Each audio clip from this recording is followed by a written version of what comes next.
Serpent Nine, Chapter 1, The Town That Hates Outsiders. Silverdale was the kind of town that preferred to keep strangers at arm's length. On the surface, there was quiet, manicured lawns, perpetually late school buses, and faded patriotic slogans on shop windows. But beneath that smoothed-over facade, something had been rotting for a long time. People didn't like unnecessary questions, especially from someone who knew where to look. Claire Monroe had moved to the outskirts less than a year ago. Officially, it was retirement. Unofficially, it was after a high-profile case that never made the press. She had once been a detective in the Los Angeles Juvenile Department, and what had forced her resignation still haunted her. She tried not to think about what she'd seen in that old medical center basement. Her face no longer appeared in the news. Her name was scrubbed from the files, and in Silverdale, no one knew who she was. And that suited her just fine. After her sister's death in a car crash, Claire became the sole guardian of 8-year-old Zoe. The girl struggled with the move, but Claire couldn't leave her in strangers' hands. The house they lived in stood on an abandoned farm by an old rail line. The windows were covered in thick film, and the fence was a patchwork of barn boards. There were no neighbors, and that was the point. The town lived by its own rules. Sales clerks with hollow politeness, teenagers loitering by the gas station with blank expressions, unmarked cars parked outside the grocery warehouse on a Sunday evening. Claire noticed every odd detail. She couldn't help it. A deep-rooted habit of digging for truth, born of years when reality was more dangerous than fiction. She spent the first week after moving in observing, not for Zoe, for herself, who turned the corner of the school. How often the patrol car changed its route. How long the local cleanup crew took to clear trash from the industrial zone. It wasn't mere habit. It was professional paranoia honed over cases where the truth cost lives. Claire knew her past would catch up to her eventually. She just didn't expect the trigger to be the town's annual fair. Silverdale's carnival was a once-a-year spectacle. Rented trailers, rickety rides, strings of lights, poppers, and the ubiquitous scent of cotton candy and cheap hot dogs. Zoe, like any 8-year-old, was thrilled. Claire wasn't. She fretted over the crowds, the lack of surveillance cameras, and how easily one could disappear into the mass. That morning, Claire woke before dawn. She ran a perimeter check, tested the locks, started the old generator, and left a note with GPS coordinates in case of emergency. It wasn't maternal instinct anymore. It was cold, professional precaution. On the way to the fair, she studied the cars parked along the highway. A few were too new for locals, others too grimy to be mere passers-by. Outside the aging post office, an unmarked van sat for its third consecutive day. She didn't want to drag Zoe into her world of constant vigilance, but she knew a child needed to live, to laugh, to breathe. So she simply gripped Zoe's hand tighter than usual and said nothing. The crowd pressed in thick. Adults chattered, teens laughed, vendors hawked their wares. The town laughed, ate, drank, terrified themselves in the house of fear, and took selfies with plastic clowns. In that roar of lights, pounding music, and children's screams, something shifted, slipped out of control. Claire felt it first as emptiness, sudden, crushing. Zoe wasn't at her side. A second ago, she'd been there. Now she was gone. The world didn't slow. It kept spinning. But inside Claire, a familiar mechanism clicked into place. Ice, calculation, the urgent mapping of escape routes, lines of sight, fallback points. She wove through the crowd, mentally ticking off every safety rule Zoe had learned. Signals, meeting points, the strangest of them all. If you get lost, find those people everyone fears, the bikers with the snake emblem. Serpent Nine. It sounded silly until it became the only choice. Claire knew Zoe would remember. The question was, who would find her first, and where? Chapter 2. If you get lost, find those people everyone fears. Getting lost in a crowd isn't an instant event. It's a slow, insidious drift. One moment there's a hand you recognize, a familiar voice, a glimpse of a face. The next moment, there's nothing but strangers. Zoe didn't immediately register that Claire was gone. Her attention was snagged by noise. Bright flashes, a sudden shout, the acrid scent of burnt popcorn. A pack of loud, oblivious teens with neon backpacks jostled past, blocking her view. She turned expectantly. Sure, Claire would appear behind the hot dog stand, but as the seconds ticked by, her aunt did not materialize. Her heart clenched, though not quite with fear, more with confusion. Zoe stood frozen, her head swiveling as she searched for the familiar figure, hoping every second Claire would step back into view and restore order. A minute crawled by, and Claire still did not appear. Zoe took a cautious step forward, trying to retrace their path. The fairground moved in its chaotic rhythm, some attendees rushing ahead, others standing still, shouting. No one noticed the small lost girl. Her voice drowned in the din. She whispered Claire's name, afraid of the wrong ears. Minutes later, Zoe's hands trembled. She squeezed her sticky cotton candy so hard it lost its shape. Loneliness crept from her stomach up to her throat, making her heart pound. She scanned for anyone in uniform. Security guards, police officers, carnival staff. A man in a neon vest flickered in her peripheral vision, then vanished down an aisle. Then Zoe remembered Claire's strange instruction, the one given in deadly seriousness. If you get lost, don't seek uniforms. Look for a leather vest with a snake on the back. At the time, it had felt like a game. Now, among the throng of faces, lights, and noise, it became her anchor, her only clear thought. She didn't know who these bikers were or why Claire trusted them, but if Claire said to find them, then that was the plan. She closed her eyes, inhaled, and tried to recall where they'd seen the bikers. At the park entrance? Near the taco truck? By the old waterfront bar? She remembered the roar of engines, Claire greeting someone in a leather vest as others shied away. She pictured the emblem, a snake coiled around a dagger. Zoe steered herself away from the fair's bright center, past the music stage, into the dimmer side streets where fewer people lingered. The wind carried the scent of salt water and engine oil. She spotted the bar, its neon sign reflecting on wet pavement, and a cluster of motorcycles gleaming even in the evening light. Around them stood big tattooed riders in leather vests, intimidating yet oddly her only hope. She froze on the curb, reluctant to approach. They looked rough, loud, unapproachable. Everything about them screamed, "Stay away!" Yet here she was. She squared her shoulders, crossed the street, and stopped a few feet from a tall, gray-bearded man engrossed in conversation.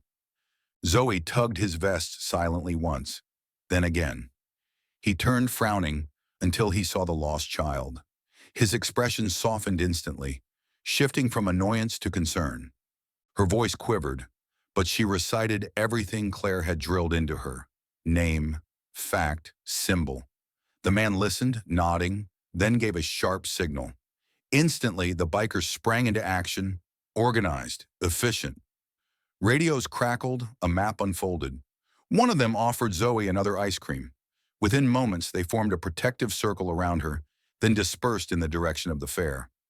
For the first time in 20 minutes, Zoe breathed freely, still without Claire, but no longer alone. And somewhere back in that roaring carnival, someone else was now searching for her. Not a random bystander, but the people everyone feared, but whom she now trusted. Chapter 3, Sand in the Gears. By the time Claire reached the fairground exit, the air hung heavy with the smell of wet grass, overheated oil, and creeping panic. Every step felt like wading through tar. Claire's chest pounded Zoe's name on repeat. Time was the enemy. In these situations, minutes were as lethal as bullets. The longer a child remained missing, the greater the risk. She'd learned that rule on the job, in cases ending either in tragedy or miracle. The crowd impeded her, bodies bumping, ears deaf to her pleas. She edged toward the perimeter fence and scanned the scene. A mental map formed, their last known route, possible side streets Zoe might follow, likely safe havens. If Zoe remembered Claire's instructions, she'd head to the bikers. If not, she might stay put or wander toward the exit. Claire's legs carried her northward, away from the carnival's center, toward the waterfront bar. That's where she'd seen the Serpent Nine cluster last. She didn't know any of them personally, but she knew how to spot a group that kept its own order, one with a rigid, enforceable code. Serpent Nine responded faster than the local police ever could. As she crested the bar's entrance, she saw the tall rider in the snake emblem vest. He caught her eye and keyed his radio. Faces around him tensed. not with suspicion, but with the readiness to act. Without a word, they fanned out toward the fair. Claire felt tension ease into resolve. Minutes later, she heard Zoe's name over a radio speaker. A biker emerged from an alley and waved. Claire broke into a run, then slowed as she saw her daughter, seated on a low bench, flanked by motorcyclists, holding a fresh ice cream, her eyes wide with relief. Claire sank down beside her, speechless. In that moment, words were superfluous. Touch said everything. A gray-bearded rider stayed on guard, his posture a silent vow of protection. Claire wanted to thank them, but knew thank you was inadequate. Instead, she offered a curt military nod. He returned it, simple, precise. As Claire and Zoe walked back to their car, still accompanied by two club members, a patrol officer stood by his cruiser, radio crackling, irritation on his face. His authority felt undermined by their intervention. Claire paused 3 steps from him, meeting his gaze with blank composure. He opened his mouth to speak, then closed it, realizing they spoke different languages. When they drove off, the carnival's sounds persisted, but now with a subtle shift, sand thrown into the town's machinery. In a place that despised outsiders, strangers had saved one of their own. And Claire realized she wasn't home yet, but she certainly wasn't alone. Chapter 4. Old Debts and New Wounds. Morning in Port Raven began slowly, with the distant clang of chains at the fishing pier and the rustle of newspapers slapped against doorsteps. The town hadn't awakened yet, but tension lingered in the air, subtle, like a hum beneath asphalt. Claire stood by the window of the cramped second-floor kitchen, coffee in hand, her thoughts unfinished. Zoe slept on the couch, clutching a faded Route 66 pillow. Claire knew last night had cracked something fragile in the girl's world. Not fear, but the notion that a mother might not always be there. That fissure needed sealing. But first, Claire had other matters to address. 13 years had passed since she fled Port Raven, fleeing a life that wasn't hers under a different name, wearing a federal agent's badge. The operation called Serpent had become legend. Only 4 people ever knew it. One was dead, one on the run, one had sold out everything he knew, and the 4th stood now at the window, weighing whether to pull the pin on her past. Serpent Nine wasn't just a biker club, it was cover. A second chance for some, escape for others, and for Claire, survival. The people who'd helped Zoe were part of that old network. Not official agents, but the ones who saved her when everyone else wrote her off. She owed them more than she could ever repay, and now she was back by choice, not accident. Fate, she'd long since learned, played by its own rules. Old debts never vanish. They wait, sometimes years, sometimes lifetimes. And now one of hers had reemerged. Outside, a sleek black motorcycle idled. Hunter, the gray-bearded man who stood guard over Zoe, leaned against it, impassive yet conveying more with his eyes than he ever spoke. His presence said, "We need to talk, and you know it." They rode in silence through waking streets to a deserted hangar at the edge of the industrial zone. Once a storage for heavy machinery, now Serpent Nine's informal headquarters. Inside, the air smelled of metal, oil, and broken promises. A group huddled around a '68 Mustang's open hood, another clean firearms. All eyes flicked to Claire, then returned to their tasks. She approached a table strewn with city maps, black and white photographs, and a tablet paused on surveillance footage. Claire recognized the man in the images instantly. Alex Moriarty, her former partner, mentor, and the one who'd betrayed Serpent Nine by selling their coordinates to the very targets they hunted. Hunter pointed at the tablet. External camera, 3 days ago, near the North Warehouse in Zone B. Too many coincidences for chance. Rage stirred beneath Claire's skin. Cold, deliberate rage. Betrayal wasn't an event. It was a scar etched into every gesture, every glance. And that scar had come home. As Hunter laid out the details, Claire's hand brushed the old holster beneath her shirt. A keepsake from her past. Initials worn away by time. Now it was needed again. Port Raven was quietly dangerous. In its stillness, old wounds itched. They hadn't bled for years, but they never truly healed. And now the gears were grinding once more. When the mechanism of the past turned, Nothing could stop it until everything in its path was ground to dust. Chapter 5. Rattlesnakes Beneath the Asphalt. Twilight in Port Raven fell like a wet blanket. The town suffocated under its own hush, taut as wire. Streets looked empty, but Claire knew the silence was a show. Behind facades and shuttered windows, movement lurked, unseen yet palpable, like static before a storm. She walked the main drag at a deliberate pace, wearing a nondescript jacket, jeans, and sneakers. Nothing to draw attention. But her gaze was predatory, not maternal. Locals avoided her eyes, pretending interest in window displays. They sensed her return wasn't by chance. Hunter had briefed her. Moriarty was back in town, negotiating, but with whom remained unclear. Surveillance showed unmarked black vehicles, too discreet for fishing runs or freight hauls.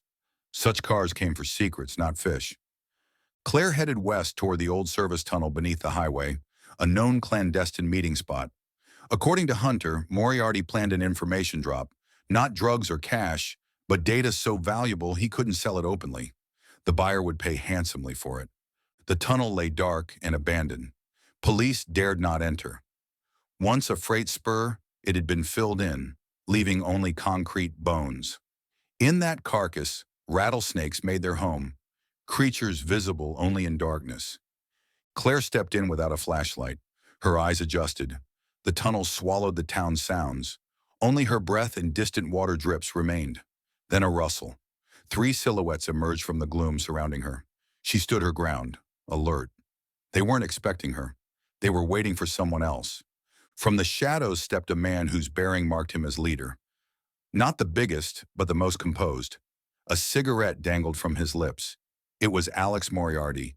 He'd aged, but his eyes were just as cold and precise. He saw her and smirked, like someone who knew the reckoning had arrived. Tense silence stretched between them until the first muffled gunshot sounded above. Then another. Floodlights ignited from a ruined overpass. Serpent Nine hadn't waited for a signal. They'd struck. Shouts, shots, and chaos erupted. Claire dove for cover behind a concrete pillar, drawing her pistol. Everything moved too fast to think. People crumpled. Some fled. Bullets shattered concrete. The tunnel's walls, silent for decades, rang like steel drumheads. Moriarty wasn't in the carnage. He slipped deeper into the network of shafts leading to the sewers. Claire tore after him. She knew the maze. He knew she would follow. She guessed his path, and sure enough, she intercepted him at the stairwell up to an old garage. There he was, framed in the dim light, gun drawn. He froze. She didn't hesitate. The final shot echoed, and Port Raven remained as dark and quiet as before.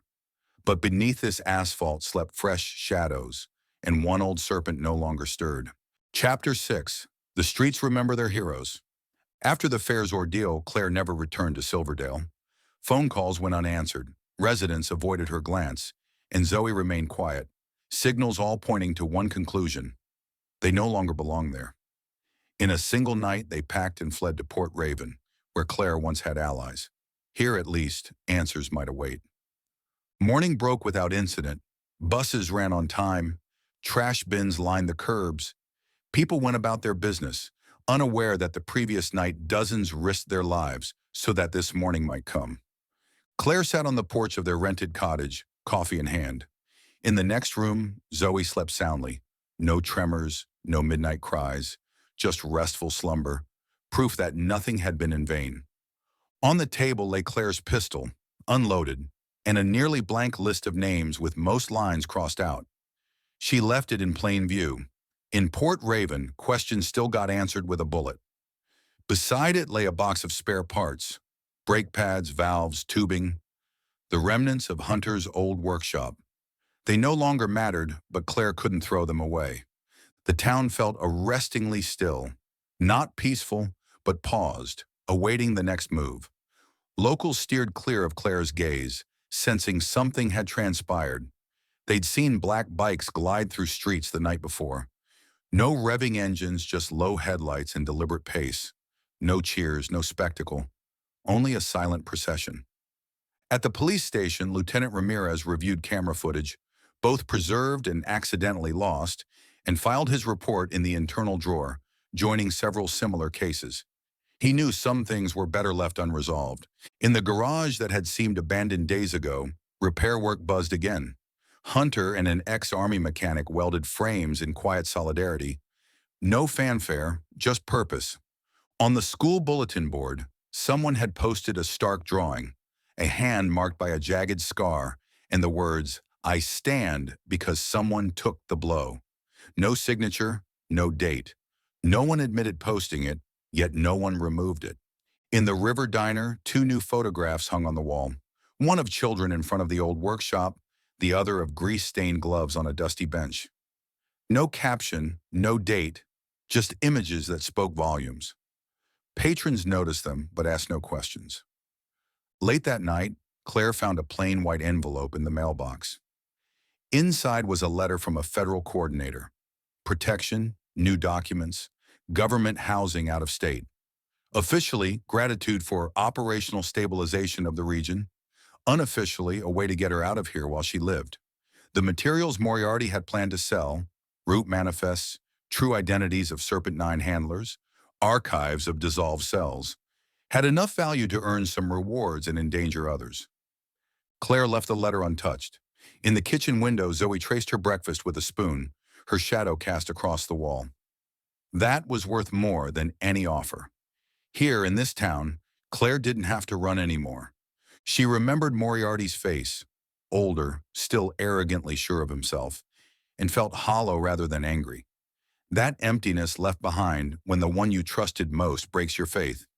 She recalled how he'd pulled her from a burning warehouse in Karachi, his voice cutting through sirens, how he'd filed her reports when she'd broken under pressure. None of it mattered now. He'd sold them all out. That same night, Claire received an encrypted message from another former Serpent Nine agent, offering fragments of the archive in exchange for safe passage. He'd refused to return. Too late, he said. He had a family to protect, and he was done with the war. Claire didn't judge. It was his choice. She had her own. The next morning, someone affixed a simple metal plaque to the garage door. Just coordinates, latitude, longitude, and the initials S9. Passers-by paused, glanced, then moved on.